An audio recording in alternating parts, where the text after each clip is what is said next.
Exa back. Kali ini mau share tentang empati Exa. Well, walaupun Exa saat ini udah 7 bulan, nggak terlambat kan kalau aku mau share tentang gimana sih empati Exa dari awal sampai saat ini. Oke, ini udah belanja yang kedua atau tiga kalinya untuk perlengkapan atau bahan-bahan utama empati Exa. Untuk proteinnya di sini ada daging sapi, ada salmon, ada telur ayam kampung, dan di sini aku punya tulang sapi untuk kita buat kaldu. Nah, selain protein yang ada di sini, sebelumnya aku beli juga udang basah. Tapi udangnya kebetulan udah kita masak, udah aku masak dan udah habis, jadi nggak ada di bahan protein yang aku share di sini ya. Oke, kebetulan sekarang aku mau bikin kaldu sapi. Kita langsung proses aja ya.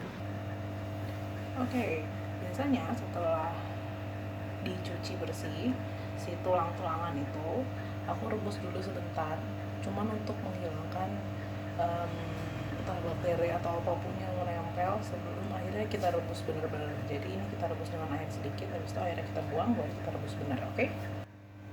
Nah, sekarang udah akan kita rebus dengan benar sampai dia menghasilkan kaldu-kaldu. Kalau tadi kan airnya sedikit karena cuma mau kayak disiram air panas aja supaya untuk ngebuang bakteri-bakteri di permukaannya. Nah, kalau ini airnya agak banyak. Dari air banyak ini nantinya akan asat atau surut sampai menghasilkan air yang masih berapa banyak kaldu. Oke? Kita share ya. Iya, buat referensi aja, untuk tulang yang akan aku masak menjadi kaldu itu gramnya tadi ada sekitar 100 gram. Untuk daging sapinya aku beli sekitar sama 100 gram juga, 138 gram. Untuk salmonnya aku beli sekitar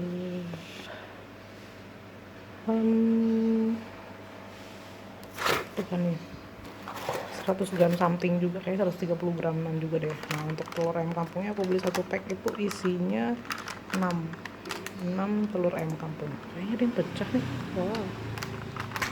Oke, kita balikin ke freezer ya.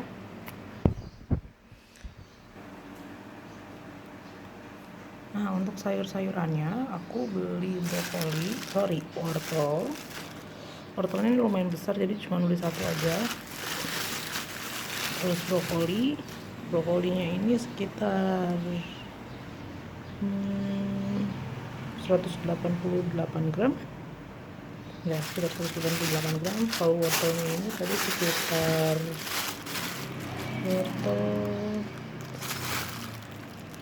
sekitar 242 gram, lumayan gede sih yang. Nah, selain itu untuk protein nabatinya aku beli juga tofunya satu pack gini. Ini udah 3 kali masak tuh. Dan untuk buahnya aku beli pir. Ada pir satu aja sih, kalau satu pir ini bisa untuk Exa makan 2-3 kalian, mungkin 2 kalian ya kalau sekarang. Pirnya itu sekitar 230 gram, lumayan besar ya. Terus ada lemon juga, belum tahu sih nanti kita pakainya buat apa, cuman papahnya seneng banget ngeliat video baby yang makan lemon-lemonan gitu terus disembuhin lemon. Well, dulu sih reaksi Exa akan gimana gitu. Nah, untuk proses masaknya sendiri sampai sekarang sih masih direbus terus di blender. Kemarin sempat sekali direbus terus disaring, itu aman, nggak ada masalah. Karena kenapa aku bilang aman, karena awalnya Eka tuh waktu pertama kali makan empasi homemade itu tuh aku langsung bikin direbus dan disaring. Nah, ternyata dia belum bisa menerima tekstur itu. Tekstur saring tuh beda ya sama tekstur blender.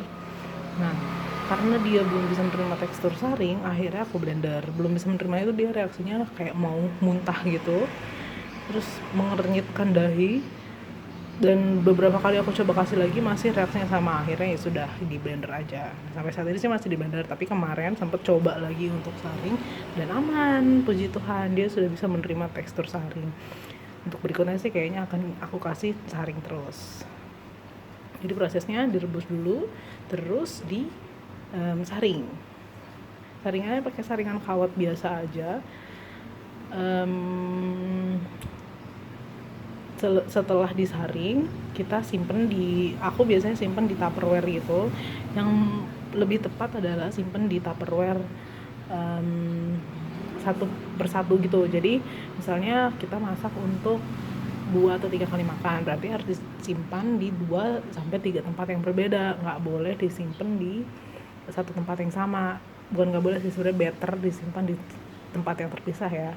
Nah, tapi karena aku belum sempat beli untuk cube, ice cube yang kecil-kecil itu atau Tupperware yang kecil-kecil, akhirnya aku simpan satu Tupperware yang sama. Kadang dua Tupperware yang berbeda, jadi satu Tupperware yang bakal dibuka tutup dalam sehari, satu lagi akan benar-benar aman sampai besoknya waktu mau dimakan udah dibuka tutup gitu. Jadi memang biasanya aku sekali masak itu bisa untuk 2 hari,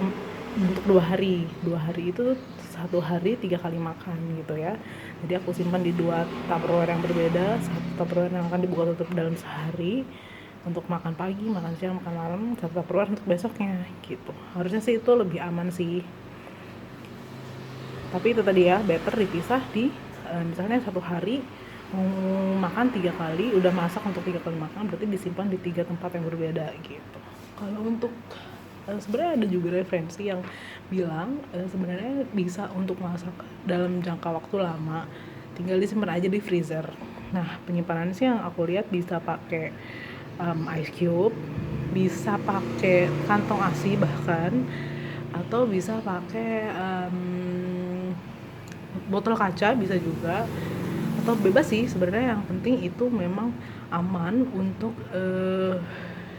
dipanaskan gitu, bahannya bukan bahan plastik yang nggak aman gitu ya. Jadi kalau mau pakai plastik yang BPA free, atau kalau jangan pakai plastik pakai kantong ASI harusnya lebih aman, karena kalau kantong ASI kan emang penggunaannya untuk ASI pun untuk kita hangatkan lagi gitu kan. Atau botol kaca harusnya lebih aman gitu. Nah, itu kita bisa, misalnya mamahnya nggak sempet masak setiap hari atau 2 hari sekali kayak aku, bisa langsung masak banyak kan, taruh di freezer sekalian gitu ya, bisa untuk seminggu, bahkan ada yang bisa untuk sebulan 2 bulan gitu kalau udah di dalam freezer ya. Kalau di kulkas yang bawah sih harusnya jangan terlalu lama. Kalau di kulkas bawah biasanya aku bikin maksimal banget untuk 2 hari, 3 hari mungkin masih bisa, tapi jarang banget sih, lebih sering 2 harian habis gitu. Nah, tadi kan aku sudah sempat share proteinnya apa, sayurnya apa, protein hewannya apa, nabatinya apa. Nah, ini untuk karbonya yang utama memang Eksa pakai beras, tapi selain beras aku beli juga ada oat raw oat gitu. Dia yang ini kayaknya yang versi sharing gitu deh, jadi si penjualnya itu dibanyakan, terus dia pack-packing kecil-kecil gini untuk dijual beliin lagi gitu ya. Ini aku beli 5 pack segini, itu agak kebanyakan sih, sampai sekarang masih belum habis. Nah, kayaknya mungkin kalaupun nanti sampai kayak berapa atau semingguan gitu nggak habis, mungkin nggak akan aku pakai lagi karena jadi kayak terlalu lama kan penyimpanannya ya gitu. Sama kentang. Nah, Eksa tuh suka banget sama kentang, mungkin karena tekstur kentang lebih lembut dan pulen kali ya, aku rasain sendiri. Jadi setiap aku masak itu aku selalu cobain sendiri rasa buburnya itu dari sebelum di blender dan yang sudah di blender. Nah, emang kalau pakai karbonya kentang itu rasanya agak lebih pulen gitu, kayak padat tapi lembut gitu daripada beras. Seperti ini, kalau ini agak lebih kasar ya. Jadi untuk yang bener-bener awal empasi banget, awal sarannya jangan pakai oat, karena oat itu lebih kasar. Rasa sendiri sih penerimaannya agak susah ya untuk oat, tapi dia sih anak yang masuk aman dan lancar jaya ya untuk empasinya. Dia menerima dengan baik semua jenis makanan yang aku kasih. Tapi untuk yang oat ini dia agak lebih teksturnya mungkin karena lebih kasar ya, jadi agak lebih susah gitu, agak tricky untuk masak ini, harus bener-bener lembut banget atau dicacah-cacah lagi baru direbus gitu. Terus ada oat, ada beras, ada kentang, terus apa lagi ya, Udah sih, baru 3 itu sih Eksa coba karbonya. Nah, ini salah satu menu yang pasti Eksa mungkin bisa jadi referensi. Karbonnya ada 2 sendok makan beras dan 1 sendok makan oatmeal. Untuk sayurnya ada wortel dan brokoli. Wortelnya ini tadi kan satu wortel yang besar itu ada sekitar 130-130an ya. 130an itu bisa untuk 4 kalian, berarti satu potong ini itu bisa sekitar 30 graman kurang lebih lah ya. Untuk ini untuk brokolinya juga kurang lebih sama sih 30 graman. Untuk dagingnya juga kurang lebih sama 30 graman ya masing-masing. Untuk protein hewaninya, kali ini aku mau bikin double protein hewani. Jadi selain ada daging sapi, aku tambahin juga sama telur ayam kampung di sini. Nah, untuk protein nabatinya ada tofu. Sebenarnya protein nabati nggak harus tofu. Sesimpel tempe pun nggak masalah banget. Asal kamu kalau bisa cari tempe yang benar-benar nggak pakai plastik membungkusnya. Kalau bisa yang pakai daun. Terus jangan terlalu lama simpen tempe karena tempe itu cepet rusak ya dia dibandingin protein nabati yang lain gitu. Nah, selain bahan-bahan ini, Eksa juga udah beberapa kali ganti-ganti menu. Dia pernah protein hewaninya salmon, pernah protein hewaninya ikan teri basah, pernah protein hewaninya telur ayam kampung, telur puyuh, pernah protein hewaninya daging seperti sekarang. Jadi banyak banget referensi protein hewani bisa mama-mama masak di rumah. Selain itu untuk sayur-sayurnya Eksa pernah wortel, buncis, brokoli, bayam. Untuk karbonya seperti yang tadi aku ceritain ya. Nah, salah satu saran juga untuk mama-mama di rumah, jangan lupa semua peralatan untuk memasak yang pasti harus dikhususkan untuk masak bubur si bayi aja ya, jangan digunain untuk yang lain lagi gitu. Itu sih paling yang bisa aku share. Untuk next videonya nanti aku mungkin akan share cara masak bubur ini sampai nanti jadi, dan aku akan tulisin juga, mudah-mudahan bisa aku tulisin menu-menu apa sih yang bisa untuk jadi bubur empasi anak-anak kita di rumah. Thank you for watching. God bless you guys.